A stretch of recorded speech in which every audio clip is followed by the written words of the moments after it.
Alors ça, je veux bien te le raconter, parce que ça m'est arrivé. C'est-à-dire que en décembre 2019, j'ai eu la chance de réussir un examen et j'ai réalisé que je n'avais rien réussi depuis ce concours de l'école de l'éducation nationale. Alors voilà, je cherche à... Je n'arrive pas à être satisfait de ce métier de remplaçant, parce que j'ai pas de classe. Et donc ce saupoudrage-là, je n'arrive pas à me satisfaire de ça. Et donc je me suis dit, pendant l'été 2019, et toujours la même amie qui est une grande amie, Christine, qui m'a fait faire mes premières expos, qui m'a fait réécrire de la poésie, grâce à elle, toute ma vie grâce à elle, toute ma vie artistique. Et là, elle m'envoie une société qui cherche des employés, qui embauche. Et voilà, ça s'appelle Happy Paint. Et là, je regarde un peu le truc, et je regarde les premières vidéos, les photos qu'ils ont, et je dis, bah, c'est parfait, c'est tout à fait pour moi. C'est une, voire 2 fois par semaine, mais ça peut rester à 1 fois par semaine. Très bien. Dans la semaine, ah ben moi, je ne bosse pas le mercredi, donc mardi soir, ce sera parfait.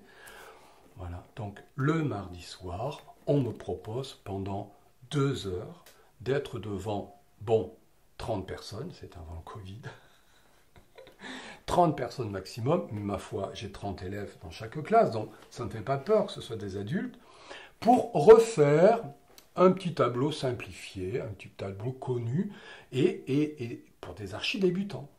Donc voilà, on est toujours dans la transmission, on est toujours dans l'enseignement, on va être devant des toiles blanches, et j'ai 2 heures pour passer de la toile blanche à quelque chose de satisfaisant pour eux, parce qu'il faut qu'ils soient contents de leur performance, parce que là, en 2 heures, ça va être une performance. Voilà. Et je m'engage à fond dans le truc. Et donc, j'envoie... donc, il fallait envoyer un dossier artistique. Donc, j'envoie mes dessins, mes peintures.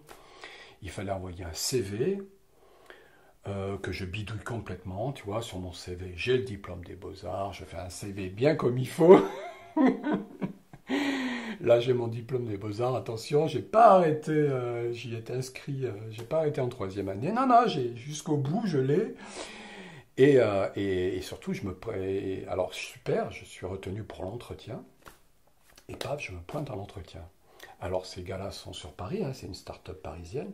Et donc, l'entretien se fait via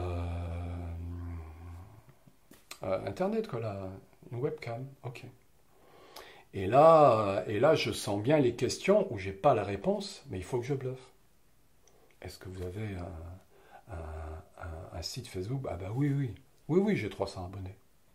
Énorme comme mensonge, quoi, parce que il m'est trop facile d'aller jeter un petit coup d'œil. Ils l'ont pas fait, c'est passé, quoi. Ah, 300, c'est pas beaucoup, ils me disent. Je leur dis oui, mais... Oui, mais attention, j'ai l'adresse mail de tous mes élèves depuis que j'enseigne à Metz, et aujourd'hui, mes premiers élèves, ils ont 20, 25 ans. Et donc, quand je vais leur proposer de me retrouver, s'ils ont gardé un petit bon souvenir de moi, s'ils ont envie de revenir une fois, ça fait énorme. Vous imaginez, 18 ans x 30? Là, j'ai les adresses mail. Je bluffe complet, mais ça passe. Ça passe.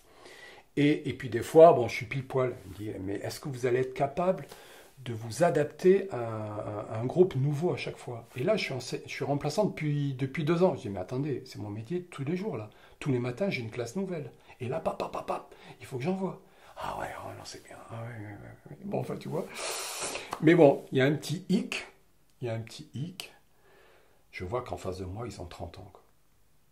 Et moi, regarde bien, j'ai 50 balais et je les fais un petit peu, quoi. Et donc, je donne pas lourd de mon truc. Parce qu'en même temps, je regarde des photos qui sont déjà postées de leur atelier et tout le monde a 30 ans. L'animateur a 30 ans, les gars, les gens qui sont là, ils ont 30 ans. Je me dis, bon, écoute, c'est mort, t'as passé, écoute, tant pis. Mais fais-le à fond. Mais, envoie le paquet, mets toutes les chances de ton côté, puis on ne sait jamais. Et puis la réponse vient pas, la réponse vient pas, la réponse vient pas. Oh là là là. J'ai dit, bon, c'est cuit, bon, voilà, c'est plié. Je renvoie quand même un mail, je dis, j'ai pas de nouvelles de notre entretien, sachez que je suis toujours très très motivé pour assurer ces ateliers de peinture à Montpellier. Et le lendemain de ce mail, tu sais, quand ça commence par «Nous avons le plaisir de...» tu sais que c'est bon. Tu sais que c'est bon. Et là, vraiment, la joie qui m'a traversé. J'ai sauté partout pendant 15 minutes. On était tout seul avec madame dans un petit... On avait échangé la maison, tu vois. On était en Ardèche, sur le plateau ardéchois, tous les deux seuls. Là, et là, c'est la joie. Et là, c'est très, très, très, très fort. J'ai réussi ce truc. Alors, d'une part, j'ai réussi cette sorte d'examen, quoi. Mais en même temps, je vais rebondir et dans ma vie d'enseignant. Je vais devenir prof de peinture, ce que je n'ai jamais fait. C'est excellent, tout va prendre sens. C'est-à-dire, toute la classe que je n'ai pas à préparer le soir à la maison, parce que je ne sais pas le lendemain matin quelle classe j'aurai. Donc j'ai toutes mes soirées de libre, souvent.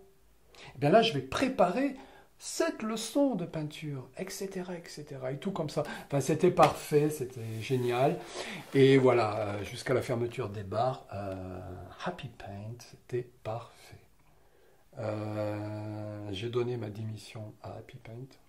Pourquoi tu as donné ta démission? Bien, d'une part parce que j'étais arrivé, les tableaux que je devais proposer, eh bien, j'étais arrivé au bout de ce qui me plaisait moi. Donc à partir de ce moment-là, j'allais devoir faire des choses qui me plaisaient moins. Donc je perdais ma liberté. Ensuite,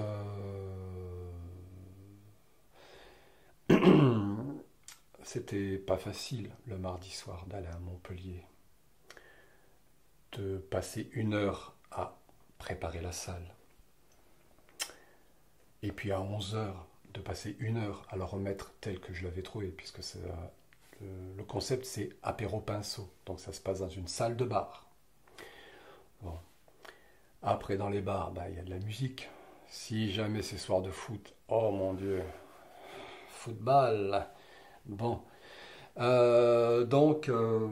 bon, il y avait tout ça, voilà. Et puis finalement, je me suis dit non, mais tu passes trop de temps à préparer. Ton petit jardin secret à toi, il avance plus du tout, Phil. Tu fais plus que préparer tes ateliers Happy Paint parce qu'une fois par semaine, c'est quand même prenant. Voilà, donc voilà, mais je le ferai, je continuerai, je l'ai déjà fait. Dans ma salle à manger, il y a 12 personnes qui peuvent venir faire un atelier de peinture et où je vais transmettre, bon, pas un tableau à moi, mais un tableau que j'aurais choisi, voilà.